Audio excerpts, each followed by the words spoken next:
If you're thinking about starting an MTS apprenticeship, that's really exciting. What I want to do in this short video is talk about some of the ideas, the relationship between you as a trainee and your trainer, because that's one of the things that people love about their MTS apprenticeship, their relationship with their trainer. And so what are some things to think about if you're going into an MTS apprenticeship? The picture of a trainee and a trainer relationship is something that we see in the Bible. It's kind of modeled off that relationship between Paul and Timothy. So we look at places like Philippians 2 verses 20 to 22. Let me read that. I have no one else like him, says Paul about Timothy. I have no one else like him who will show you genuine concern for your welfare. For everyone looks out for their own interests, not for those of Jesus Christ. But you know that Timothy has proved himself because as a son with his father, he has served with me in the work of the gospel. There's this little picture of Paul and Timothy working together. And Paul says that Timothy is like a son and they're doing this work of the gospel ministry together. And that's a little picture of what an apprentice and a trainer relationship is meant to be. The apprentice-trainer relationship is meant to be a partnership. It's meant to be something where you, as a trainee, work together with your trainer. Hopefully there'll be things that you'll work together on. There'll be ministries that you're doing together and you're planning together and praying about together. Or it'll be things that your trainer is responsible for and puts you in responsibility for underneath them. And so together you work out how to get this ministry and these care for these sheep under your care. An apprentice trainer-trainee relationship is also about developing Christian character. That's how it works. That it's a partnership in the gospel ministry, but the purpose of it is to develop your character as a Christian. So your trainer will put you in ministry roles and ministry responsibilities that you might not necessarily want to do, or you might not have thought you'd be very good at, but the point of doing that isn't to make your life hard. It's to develop your Christian character, to help you think about yourself and your dependence on God and what type of person you are and how to work through it. It's all about your character as a Christian. And all these are done in the context of doing ministry together. That is the best way for our characters to grow as we look forward to doing ministry in the future, is to think through our character in the midst of doing ministry. And so that's what an apprentice and a trainer are meant to do together. Think through your character in the context of the ministry that you're doing. Now, as you go into this, there are some common tensions that a trainer and a trainee need to manage together. Here's a few of them. One of the key ones that comes up all the time is you start doing ministry with your trainer and it's not clear who's responsible for what. So a trainer will say, I want you to do this type of ministry, and the trainee will start doing it, and then the trainer will go, whoa, whoa, whoa, not that much. I didn't want you to do that type of thing. Or the trainer will say, I want you to do this type of ministry, and the trainee only thinks it's a little bit when actually they want it to be a big bit.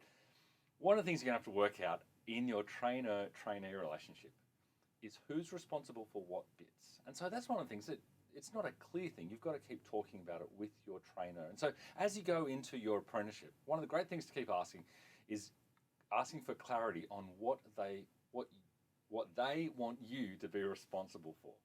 Once you get clarity on that, that helps you understand what it is you're meant to do and what you're supposed to have a crack at. One of the other things, one of the other tensions to manage, to keep in mind as you go into apprenticeship, is to keep wanting to escalate issues that you face, not triangulate. Let me explain what that means. In pastoral ministry, we're always going to come across issues, pastoral issues with people's sin, and people raising concerns with us. As an apprentice, because you're doing ministry in partnership with your trainer, all those issues are things that you want to keep escalating to your trainer and invite them in to help you think through them. One of the things to avoid is triangulating. Triangulating is when someone tells me something about you. And so all of a sudden there are three people in this conversation.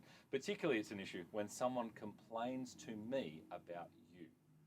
And so now I've got this burden of they've got an issue with you. And so do I need to tell you that this person has an issue? You don't want to get caught in a situation where people use you to raise their concerns with your trainer. If people come and raise issues with you about your trainer, what you want to do is trust your trainer and encourage those people to speak to them. And again, you can still escalate it and say, hey, this person raised this thing with me. They're probably going to want to raise it with you as well. But don't become the third party and try to solve that issue. They're things you want to escalate and move off you and not be the one in the middle. And part of all this, the last thing to keep in mind as you go into an apprenticeship is to work on trust with your trainer. That's what makes the trainer-trainee relationship. That means as you do ministry, trust your trainer. Invite them in to the things you're thinking through. Open up to them about the issues you're having, the things going through your mind, the concerns you've got about yourself, the concerns you've got about people, the concerns you've got about the program that you're responsible for. Confess your fears, confess your doubts, confess your sins to your trainer. They're there to help you think through those. Ask questions. One of the greatest things you can do for trainers, I love it when my trainees ask me questions about the things we're doing at church and ask me questions about what I'm doing, because it helps me think through why I do the things I do. And suggest stuff. With your trainer, you want to work together in partnership with ministry. And so invite them in, but also feel free to suggest stuff about what church is doing outside what you're responsible for. The 2 years of a ministry apprenticeship is a fantastic time. And as you do that with your trainer, one of the goals is that you would move from you being a trainee to you being a trainer. That's one of the end goals we want, is over the 2 years that you would move to thinking about ministry such that at the end of those 2 years, you would think, you know what? I think I want to train someone in ministry like this too. I hope your 2 years in ministry as an apprentice go really well. And I hope this helps you think through some of the tensions you might need to manage.